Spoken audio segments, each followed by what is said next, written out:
Madame Bakoyannis, vous avez été, donc, je le disais, ministre des Affaires étrangères en Grèce. Est-ce que vous partagez justement le diagnostic qui vient d'être fait par Louis Gallois que, bon, on est quand même dans un monde qui souffre d'un certain nombre d'imperfections, de protection déficientes, et que ça constitue toujours un vrai risque? D'abord, je vous remercie de votre invitation et je voudrais féliciter le MEDEF pour ce dialogue. C'est la première fois que je prends part dans ce genre de dialogue. Je suppose que l'invitation est due à la raison que je suis grecque et que la Grèce... Et à vos grandes qualités. Oui, et la Grèce vous a causé beaucoup de problèmes ces 2 dernières années. Donc, je vais parler un peu de notre expérience grecque, qui n'est pas bien sûr la meilleure. Monsieur Attali a commencé à dire que la Grèce ne pourra pas contrôler ses déficits, si j'ai bien entendu, parce que l'acoustique est un peu mal. Monsieur Attali, on est obligé de contrôler nos déficits. Et je crois que ce que la Grèce a vraiment décidé, c'est vraiment de le faire. C'est un effort très grand. Le peuple grec n'est absolument pas ravi, mais on est obligé de le faire et on va le faire parce que la Grèce se sent part de cette Union européenne et elle veut y rester. Elle veut rester aussi part de la zone euro. Alors, sur les questions qui ont été posées, je crois que ce qu'on a beaucoup plus besoin aujourd'hui, c'est vraiment de cette gouvernance européenne de laquelle vous avez parlé avant. Et c'était très, très clair que, au moins chez nous, le dialogue public était toujours est-ce que les marchés vont plus vite que la politique? Alors, chaque fois qu'on se posait cette question, la réponse était oui, les marchés vont plus vite. Et c'est normal, parce que vous êtes des chefs d'entreprise, c'est très, très facile et très vite pour vous la possibilité de prendre des décisions. Chez nous, la politique, la démocratie, Hubert Védrine l'a déjà dit, c'est beaucoup plus long, c'est beaucoup plus difficile. Donc, est-ce qu'il nous faut une gouvernance européenne qui soit beaucoup plus décisive? À mon avis, oui, parce que la crise au commencement, quand elle a commencé, l'Europe a montré une difficulté de faire face à cette crise. Ça lui a pris beaucoup plus de temps qu'elle avait, en fait. Alors maintenant,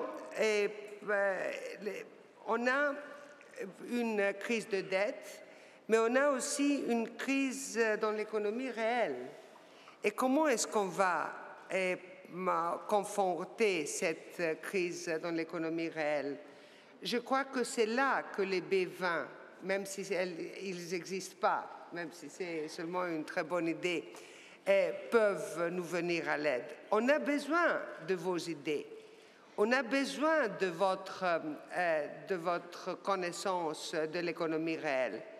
Parce que ce que tous les hommes et femmes politiques en Europe et dans tout le monde cherchent, c'est la croissance. Ce n'est pas seulement les entreprises qui veulent la croissance, c'est nous aussi. Donc on a besoin de vos idées pour avoir cette croissance le plus vite possible. Et ça, c'est quelque chose que je crois aussi pour la politique est très importante. À la fin du jour, c'est vous qui créez des emplois. Et pour nous, le côté politique, le plus grand problème, c'est le chômage dans notre pays. Donc, il nous faut travailler ensemble avec beaucoup plus de succès. Et je voudrais dire encore une chose, la politique a changé après cette crise. Elle a changé dans toute l'Europe, à mon avis. La façon de faire politique, la façon de parler, il y a moins de démagogie, il y a moins il faut parler de la réalité. Mais pour vous, les entreprises, ça a aussi changé. Vous avez maintenant vos obligations, surtout dans les grandes entreprises, sont beaucoup plus grandes. Et Friedman avait dit que le business, c'est de faire business is doing business. Mais ce n'est pas seulement ça. Aujourd'hui, vous avez aussi des responsabilités sociales. Et les grandes entreprises ont un grand succès quand ils prennent ces responsabilités plus au sérieux. Et vous avez des entreprises qui ont eu un grand succès, comme Nestlé, par exemple, qui a pris ses responsabilités plus au sérieux. Et en fait, je crois qu'une beaucoup plus proche coopération entre les entreprises et les hommes et femmes politiques aura des résultats qui seront beaucoup mieux. Je veux terminer, je ne veux pas prendre plus de temps, mais je vais vous dire que mon pays n'est pas un pays perdu. La Grèce a beaucoup de possibilités encore. Et pour vos entreprises, comme on est en train de changer radicalement notre bureaucratie, l'état de notre État et la situation et les lois qu'on avait qui posaient assez de problèmes, je crois que pour vous, ça serait peut-être intéressant de penser à la Grèce pour vos entreprises. Merci beaucoup.